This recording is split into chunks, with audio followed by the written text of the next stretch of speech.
বন্দে মাতরম, বন্দে মাতরম। জাতীয় কংগ্রেস জিন্দাবাদ। জিন্দাবাদ, জিন্দাবাদ।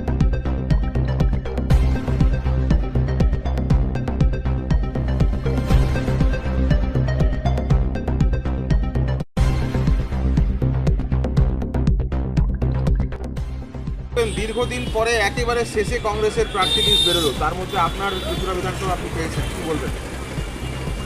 কোন সাবজেক্টের উপর আপনি বলতে চাইছেন? অনেক বিষয় আছে, আপনাকে নির্দিষ্ট সময়ের সীমার মধ্যেই বলতে হবে।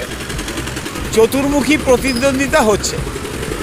বামেরা প্রথম প্রার্থী ঘোষণা করেছে, সেই বাম প্রার্থী আত্মহত্যা করেছে।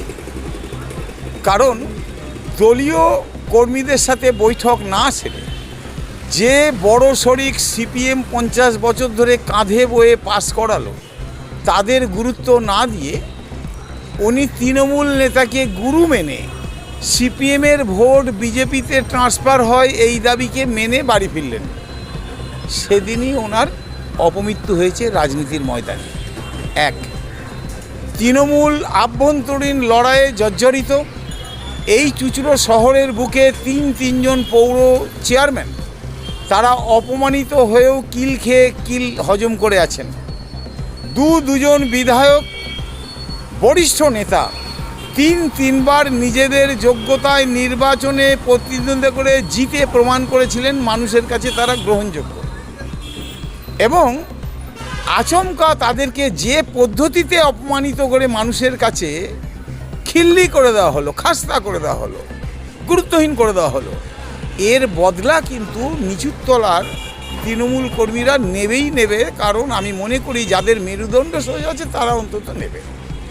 স্বাভাবিকভাবেই বাম সমর্থক যারা আছেন, যাদের বিরুদ্ধে বিজেপিতে ভোট ট্রান্সফারের অভিযোগ বাম প্রার্থী করলেন, তার প্রতিবাদটাও কিন্তু বাম ভোটাররা করবেন, এ ব্যাপারে আমি নিশ্চিত।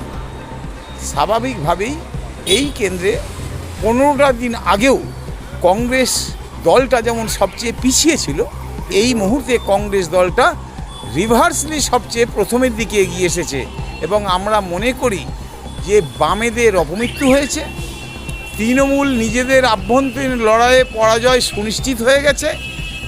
বিজেপি প্রার্থী অত্যন্ত উচ্ছৃঙ্খল আচরণ করছেন ভোটে জেতার লোভে। কারণ একটা শাসক দলের প্রার্থী বন্দে মাতরম ভবনে গেলে সেখানে গঙ্গা জল দিয়ে ধুয়ে তার সুচিতা আনবার চেষ্টা করছেন। তাকে কখনো ঢপাংশু বলছেন, কখনো ভটাংশু বলছেন, কখনো লিঙ্গের সমস্যা আছে বলছেন। এত নিম্নমানের রাজনৈতিক কথাবার্তা ভারতীয় জনতা পার্টি ছাড়া অন্য কোনো পার্টিতে হতে পারে বলে আমার মনে হয় না। তাই এখানকার সমস্ত বামপন্থী মানুষ, তৃণমূলের প্রতিবাদী মানুষ এবং সর্বস্তরের সাধারণ মানুষ দল মত জাত ধর্ম নির্বিশেষে এর প্রতিবাদে গর্জে ওঠা উচিত, এবং কংগ্রেসের মতন ধর্ম নিরপেক্ষ জাতীয়তাবাদী দলের পক্ষেই থাকা উচিত। কারণ কেউ যদি মনে করেন শত্রু আমার বন্ধু, অমুককে ভোট দিয়ে দলকে হারিয়ে দিয়ে আমরা কৃতিত্ব করব, আগামী দিনে সে বামপন্থী হোক আর তৃণমূলপন্থী হোক, তাদের কিন্তু পস্তাতে হবে, ফল ভোগ করতে হবে। তাই চুঁচুড়ো শান্তিপূর্ণ শহর, 160 বছরের ঐতিহ্যবাহী দল শহর, এবং আমি 140 বছরের ঐতিহ্যবাহী দলের প্রার্থী। স্বাভাবিকভাবেই এখানে হুগলি ইমামবাড়া আছে, জৈন মন্দির আছে, ব্যান্ডেল চার্চ আছে, ইমামবাড়া আছে, সান্ডেশ্বরতলা শিব মন্দির আছে। এখানে মন্দির, মসজিদ, গির্জা, চার্চ সব কিছুর একটা শান্তিপূর্ণ সহাবস্থান সেই ব্রিটিশ আমলের আগে থাকতেই। স্বাভাবিকভাবেই এখানে যদি গেরুয়া ঝান্ডা উড়িয়ে কেউ অশান্তির চেষ্টা করে, চুঁচুড়ার প্রতিবাদী মানুষ, শিক্ষিত বিবেকবান মানুষ, তারা এর প্রতিবাদ নীরবে করবে, ব্যালটের মধ্যে দিয়ে করবে, কংগ্রেসকে সামনে রেখে, কংগ্রেসের ঝান্ডাকে সামনে রেখেই কিন্তু করবে। কারণ আমি বিশ্বাস করি, মার্কেটে দেখছেন না যে ব্র্যান্ডেড কোম্পানি যে সমস্ত আইটেম আছে তার নকল এবং ভেজাল বাজারে বিক্রি হয়। ঠিক রাজনীতিতেও কংগ্রেসের মতন একটা 140 বছরের ব্র্যান্ডেড রাজনৈতিক দলের নকল কংগ্রেসও তৈরি হয়েছে পশ্চিমবাংলার মাটিতে, দেদার বিকোচ্ছে। কিন্তু এই নকল আইটেম, ভেজাল ওষুধ, ভেজাল সিমেন্ট, ভেজাল রড যদি ব্যবহার করে কেউ বাড়ি পড়ে, ছাদ চাপা পড়ে মরবে। ভেজাল ওষুধ খাবেন, সেখানেও পঙ্গু হয়ে মরবে। তাই আমি খুব পরিষ্কার করে বলতে চাই, সর্বভারতীয় প্রেক্ষাপটে ভারতীয় জনতা পার্টির মতন একটা সাম্প্রদায়িক শক্তিকে রুখবার জন্যে কোনো নকল কংগ্রেস দিয়ে রোখা সম্ভব নয়, কোনো আঞ্চলিক দল দিয়ে রোখা সম্ভব নয়। একমাত্র কংগ্রেসই পারে ভারতীয় জনতা পার্টির বিজয় রথকে রুখে দিতে, এবং এই চুঁচড়ার মাটিতেই হোক, চুঁচড়োর বাইরেই হোক, দলীয় নীতি আদর্শগতভাবে যেমন আমাদের সংঘাত ভারতীয় জনতা পার্টির সাথে, তেমনি ময়দানের লড়াইও কিন্তু আমরা মনে করছি এই চুঁচড়োর মাটিতে আমাদের প্রধান প্রতিপক্ষ ভারতীয় জনতা পার্টি। অন্যরা যারা পিকচারে ছিল তারা পিকচার আউট হয়ে গেছে তৃণমূলের দ্বারা, পিকচার আউট হয়ে গেছে বামপন্থীদের দ্বারাই। কি বলবেন, একদিন আগেই দেখা গেল একেবারে তৃণমূল দলের বিধায়ক এবং সাংসদের যে দ্বন্দ্ব, সেটা নিয়ে কি বলবেন, দুজনের মধ্যে যে ক্যাটাগরি চলছে? দেখুন, তৃণমূল দলের স্বেচ্ছাচারিতা স্বৈরাচারিতার বিরুদ্ধে কেউ সাহস করে মুখ খুলেছেন, কেউ সাহস করে মুখ খোলেননি। রাজ্য স্তর থেকে শুরু করে জেলা, জেলা থেকে স্তর করে শহর ব্লক, সর্বত্র এই চেহারা আছে। শুধুমাত্র দলটা শাসন ক্ষমতায় আছে, করে কমে খাওয়ার লোভে কিছু লোক মুখে কুলু পেটেছেন, কিন্তু যাদেরকে অপমানের শেষ সীমায় পৌঁছে দিয়েছেন তারা প্রতিবাদ করেছেন, এবং সেই প্রতিবাদ সাধারণ মানুষ সমর্থন করছেন। এটা চোখের সামনে আমরা দেখতে পাচ্ছি।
Enjoy a weekend at Vedam, the paradise of peace.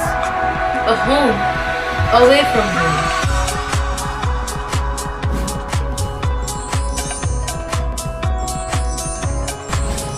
See yourself resonating with the nature. Vedam welcomes you to create your best memories.